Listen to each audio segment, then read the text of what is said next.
بسم الله الرحمن الرحيم. ياسين والقرآن الحكيم إنك لمن المرسلين على صراط مستقيم تنزيل العزيز الرحيم لتنذر قوما ما أنذر آباؤهم فهم غافلون. لقد حق القول على أكثرهم فهم لا يؤمنون. إنا جعلنا في أعناقهم أغلالا فهي إلى الأذقان فهم مقمحون. وجعلنا من بين أيديهم سدا ومن خلفهم سدا فأغشيناهم فهم لا يبصرون. وسواء عليهم أأنذرتهم أم لم تنذرهم لا يؤمنون. إنما تنذر من اتبع الذكر وخشي الرحمن بالغيب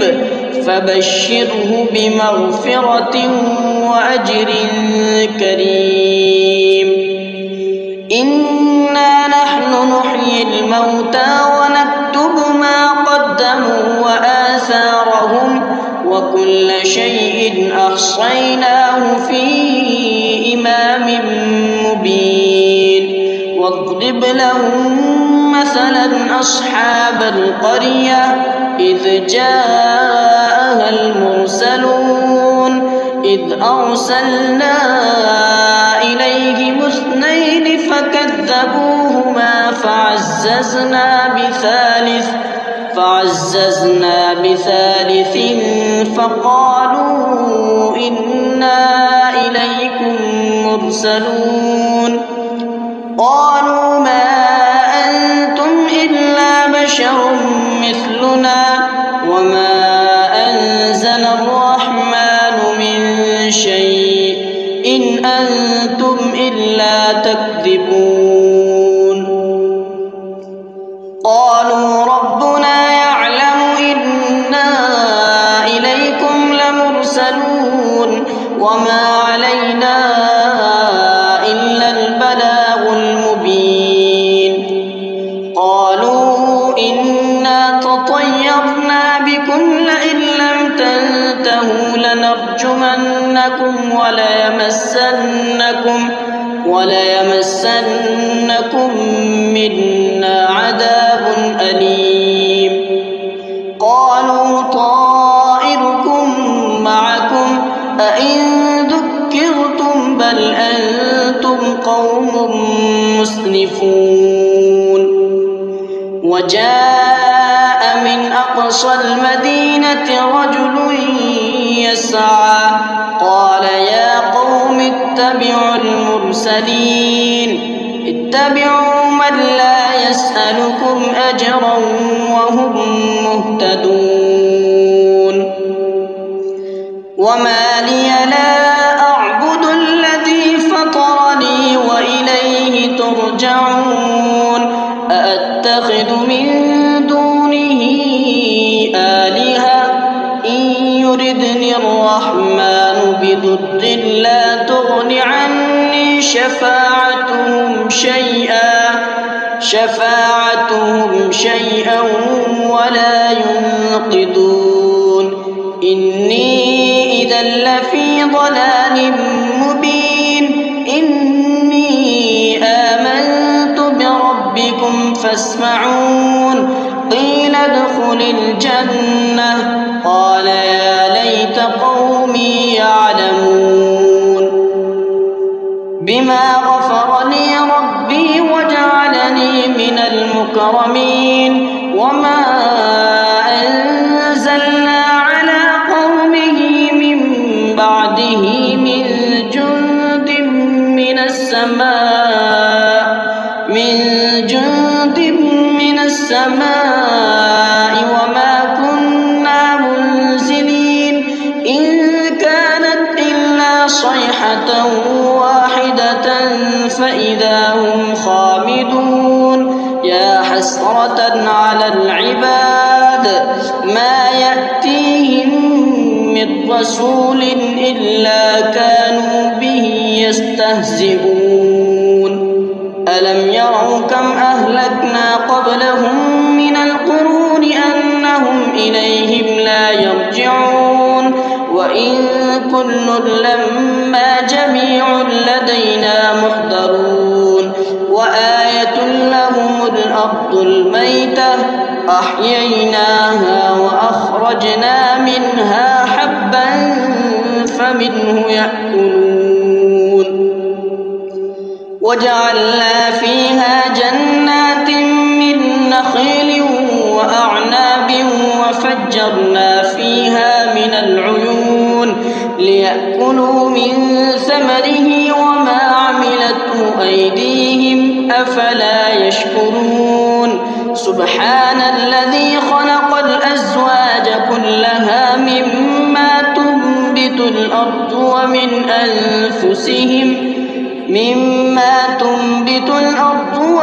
أنفسهم ومما لا يعلمون وآية لهم الليل نسلخ منه النهار فإذا هم مظلمون والشمس تجري لمستقر لها ذلك تقدير العزيز العليم والقمر قدرناه منازل حتى عاد كالعرجون القديم لا الشمس ينبغي لها أن تدرك القمر ولا الليل سابق النهار وكل في فلك يسبحون وآية لهم أنا حملنا ذريتهم في الفلك المشحون وخلقنا لهم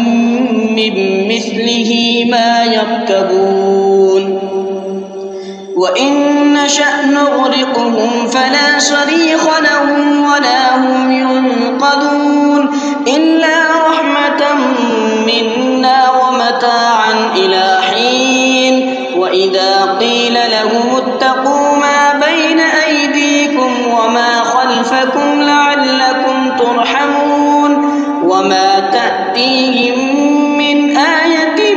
من آيات ربهم إلا كانوا عنها معرضين وإذا قيل لهم أنفقوا مما رزقكم الله قال الذين كفروا للذين آمنوا أنطعم من لو يشاء الله أطعمه إن أنتم إلا في ضلال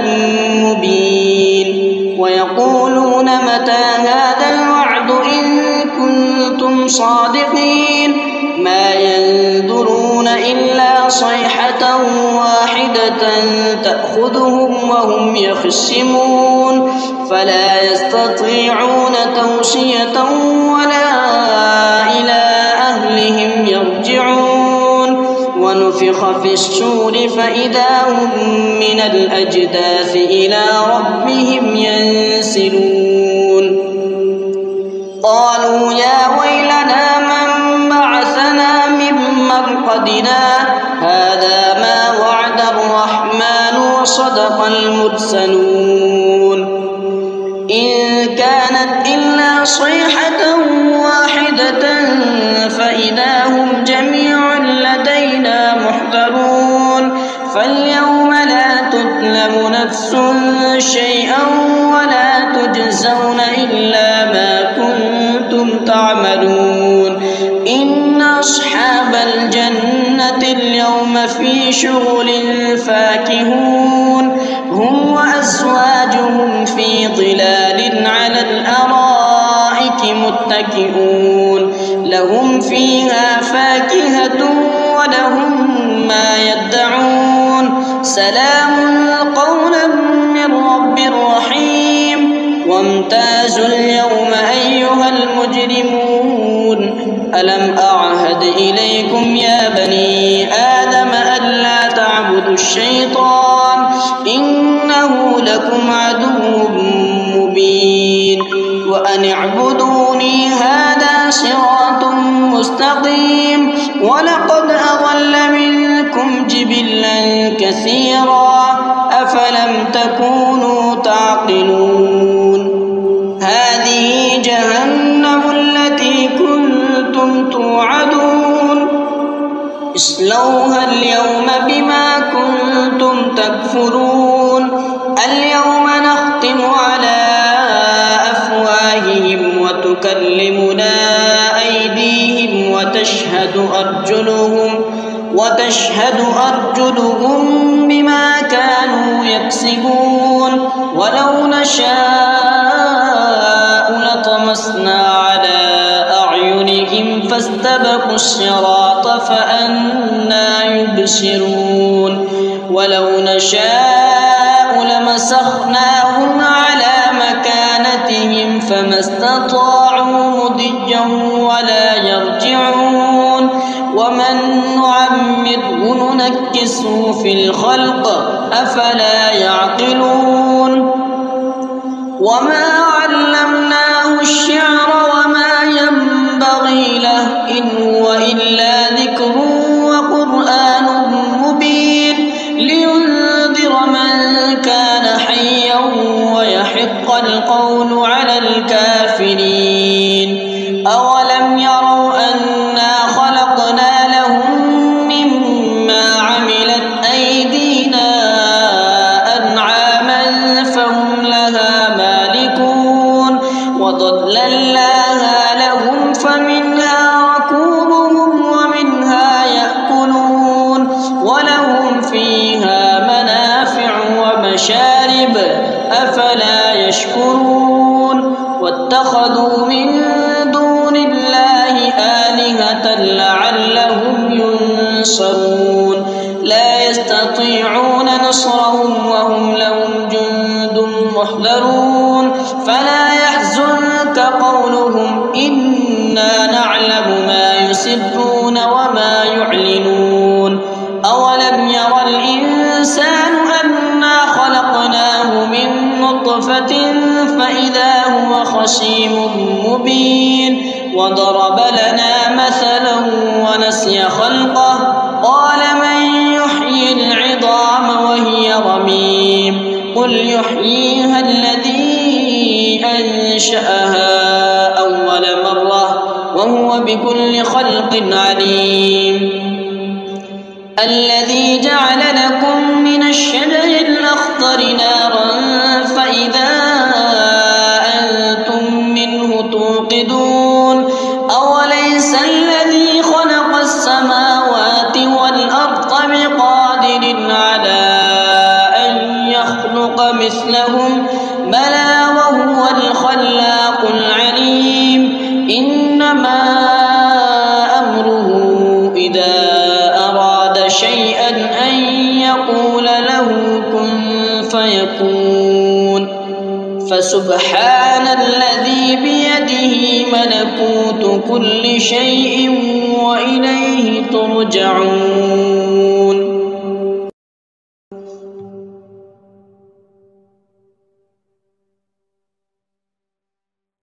بسم الله الرحمن الرحيم الرحمن علم القرآن خلق الإنسان علمه البيان الشمس والقمر بحسبان والنجم والشجر يسجدان والسماء رفعها ووضع الميزان ألا تطغوا في الميزان وأقيموا الوزن بالقسط ولا تخسروا الميزان والأرض وضعها للأنام فيها فاكهة والنخل ذات الأكمام والحب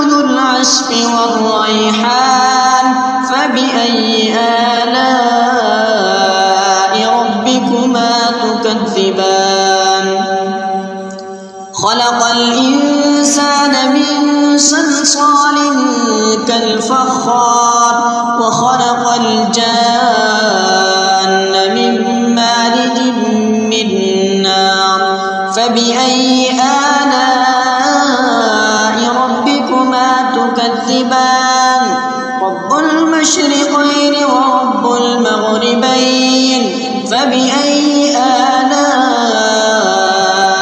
ربكما تكذبان مرج البحرين يلتقيان بينهما برزخ لا يبغيان فبأي آلاء ربكما تكذبان يخرج منهما اللؤلؤ والمرجان فبأي آلاء ربكما تكذبان كل من عليها فان ويبقى وجه ربك ذو الجلال والإكرام فبأي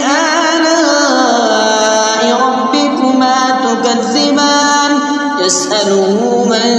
في السماوات والأرض كل يوم هو في شأن فبأي آلاء ربكما تكذبان سنفرغ لكم أيها الثقلان فبأي آلاء ربكما تكذبان يا معشر الجن والإنس إن استطعتم أن تنفذوا من أقطار السماوات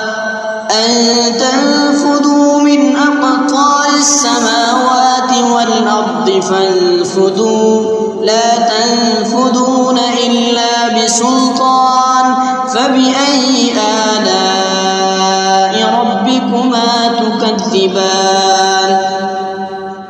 يرسل عليكما شواظ من نار ونحاس فلا تنتصران فبأي آلاء ربكما تكذبان فإذا انشقت السماء فكانت وردة كالدهان فبأي آلاء ربكما تكذبان فيومئذ لا يسأل عن ذنبه إنس ولا جان فبأي آلاء ربكما تكذبان يعرف المجرمون بسيماهم فيؤخذ بالنواصي والأقدام فبأي آلاء ربكما تكذبان هذه جهنم التي يكذب بها المجرمون يطوفون بينها وبين حميم آن فبأي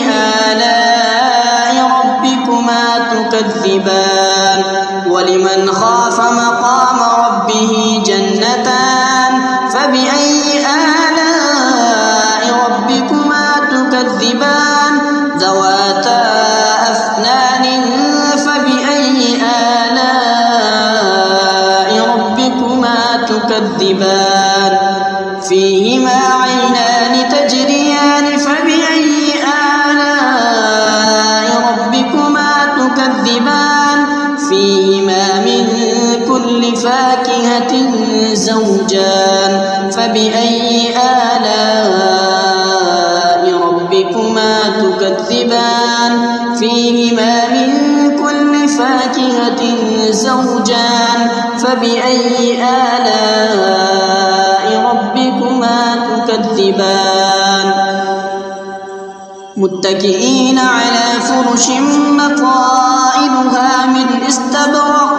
وجنى الجنتين دان فبأي آلاء ربكما تكذبان فيهن قاصرات الطرف لم يطمثهن إنس قبلهم ولا جان فبأي آلاء ربكما تكذبان كأنهن الياقوت والمرجان فبأي آلاء ربكما تكذبان تكذبان هل جزاء الإحسان إلا الإحسان فبأي آلاء ربكما تكذبان ومن دونهما جنتان فبأي آلاء ربكما تكذبان مدهامتان فبأي آلاء ربكما تكذبان فيهما عينان نضاختان فبأي آلاء ربكما تكذبان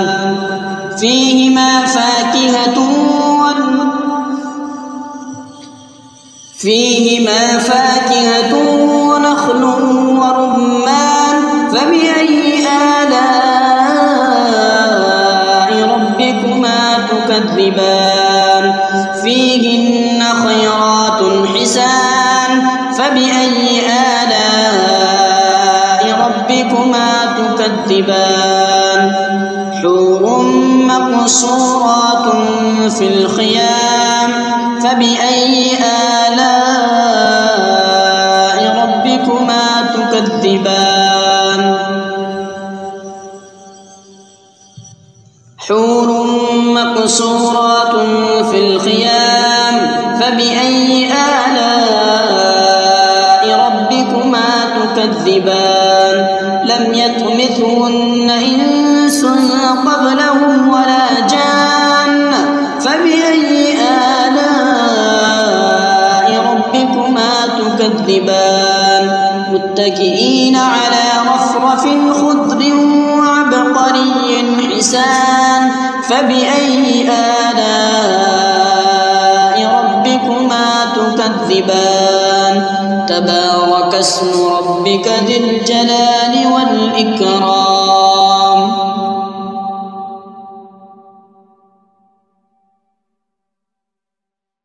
بسم الله الرحمن الرحيم إذا وقعت الواقعة ليس لوقعتها كاذبة خافضة رافعة إذا رجت الأرض رجا وبست الجبال بسا فكانت هباء منبثا وكنتم أزواجا ثلاثة فأصحاب الميمنة ما أصحاب الميمنة وأصحاب المشأمة ما أصحاب المشأمة والسابقون السابقون أولئك المقربون في جنات النعيم ثلة من الأولين وقليل من الآخرين على سرر موضونة متكئين عليها متقابلين يطوف عليهم ولدان مخلدون بأكواب وأباريق وكأس من معين لا يصدعون عنها ولا ينزفون وفاكهة مما يتخيرون ولحم طير مما يشتهون وحور عين كأمثال اللؤلؤ المكنون جزاء بما كانوا يعملون لا يسمعون فيها لغوا ولا تأثيما إلا قيلا سلاما سلاما وأصحاب اليمين ما أصحاب اليمين في سدر مخضود وطلح مندود وظل ممدود وماء مسكوب وفاكهة كثيرة لا مقطوعة ولا ممنوعة وفرش مرفوعة إنا أنشأناهن إنشاء فجعلناهن أبكارا عربا أترابا لأصحاب اليمين ثلة من الأولين وثلة من الآخرين وأصحاب الشمال ما أصحاب الشمال في سموم وحميم وظل من يحموم لا بارد ولا كريم إنهم كانوا قبل ذلك مترفين وكانوا يصرون على الحنث العظيم وكانوا يقولون أئذا متنا وكنا ترابا وعظاما أئنا لمبعوثون أو آباؤنا الأولون قل إن الأولين والآخرين لمجموعون إلى ميقات يوم معلوم ثم إنكم أيها الضالون المكذبون لآكلون من شجر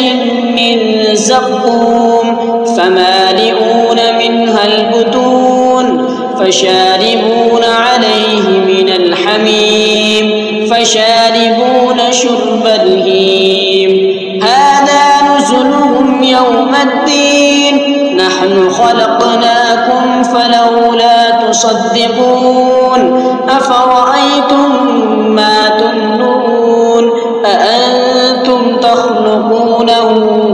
أم نحن الخالقون نحن قدرنا بينكم الموت وما نحن بمسبوقين على أن نبدل أمثالكم وننشئكم فيما لا تعلمون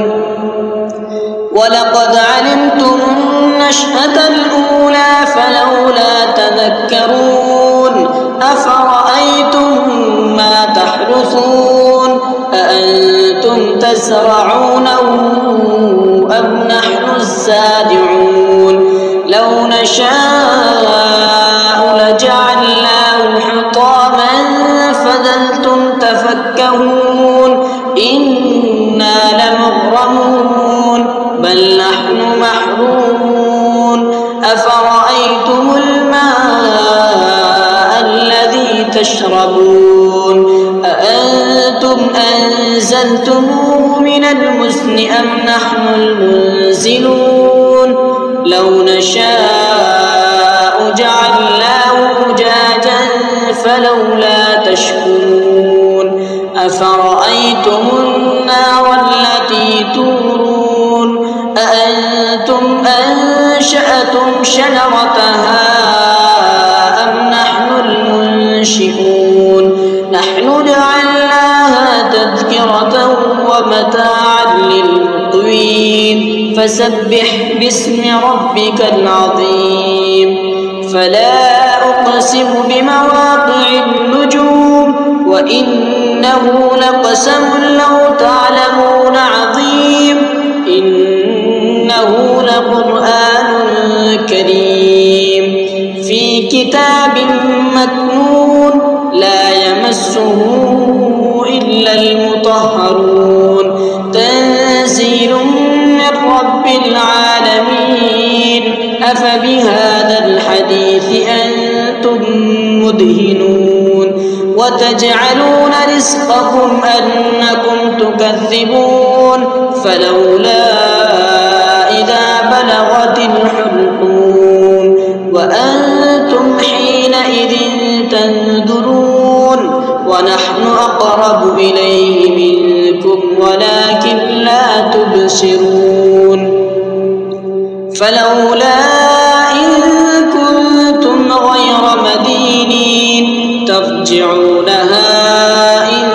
كنتم صادقين فأما إن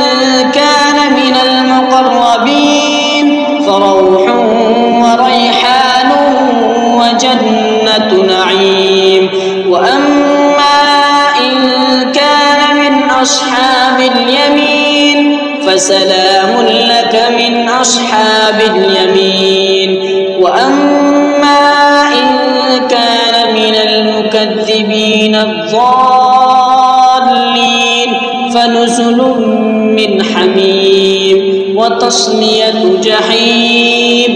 إن هذا لهو حق اليقين فسبح باسم ربك العظيم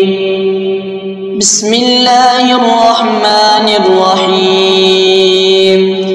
تبارك الذي بيده الملك وهو على كل شيء قدير الذي خلق الموت والحياة ليبلوكم أيكم أحسن عملا وهو العزيز الغفور الذي خلق 7 سماوات طباقا ما ترى في خلق الرحمن من تفاوت فارجع البصر هل ترى من فتور ثم ارجع البصر كرتين ينقلب إليك البصر خاسئا وهو حسير ولقد زينا السماء الدنيا بمصابيح وجعلناها رجوما للشياطين وأعتدنا لهم عذاب السعير وللذين كفروا بربهم عذاب جهنم وبئس المصير إذا ألقوا فيها سمعوا لها شهيقا وهي تفور تكاد تميز من الغيظ كلما ألقي فيها فوج سألهم خزنتها ألم يأتكم نذير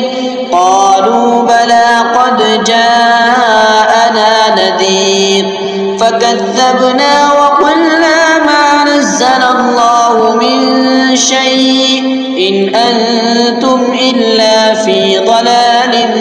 كبير وقالوا لو كنا نسمع أو نعقل ما كنا في أصحاب السعير فاعترفوا بذنبهم فسحقا لأصحاب السعير إن الذين يخشون ربهم بالغيب لهم مغفرة وأجر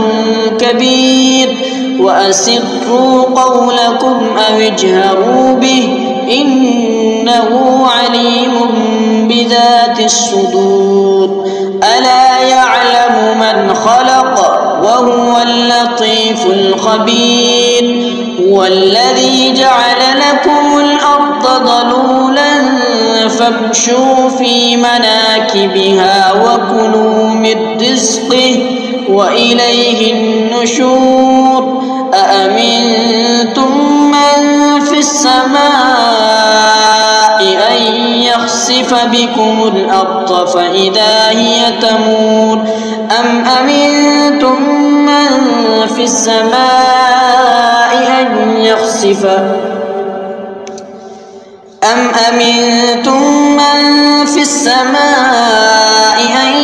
يرسل عليكم حاصبا فستعلمون كيف نذير ولقد كذب الذين من قبلهم فكيف كان نكير أولم يروا إلى الطير فوقهم صافات ويقبض ما يمسكهن إلا الرحمن إنه بكل شيء بصير أمن هذا الذي هو جند لكم ينصركم من دون الرحمن إن الكافرون إلا في غرور أمن هذا الذي يرزقكم إن أمسك رزقه بل لجوا في عتب ونفور أفمن يمشي مكبا على وجهه أهدى أمن يمشي سويا على صراط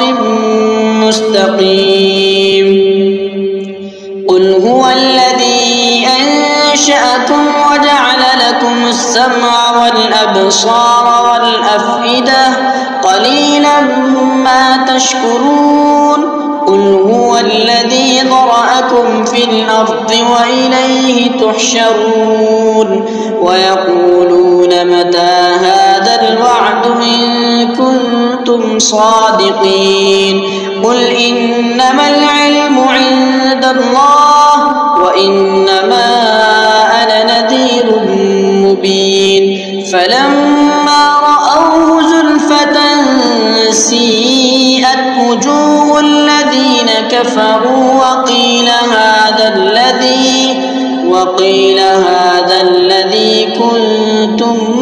به تدعون قل أرأيتم إن أهلكني الله ومن معي أو رحمنا فمن يجير الكافرين من عذاب أليم قل هو الرحمن آمنا به وعليه توكلنا فستعلمون من هو في ضلال مبين قل أرأيتم إن أصبح ماؤكم غورا فمن يأتيكم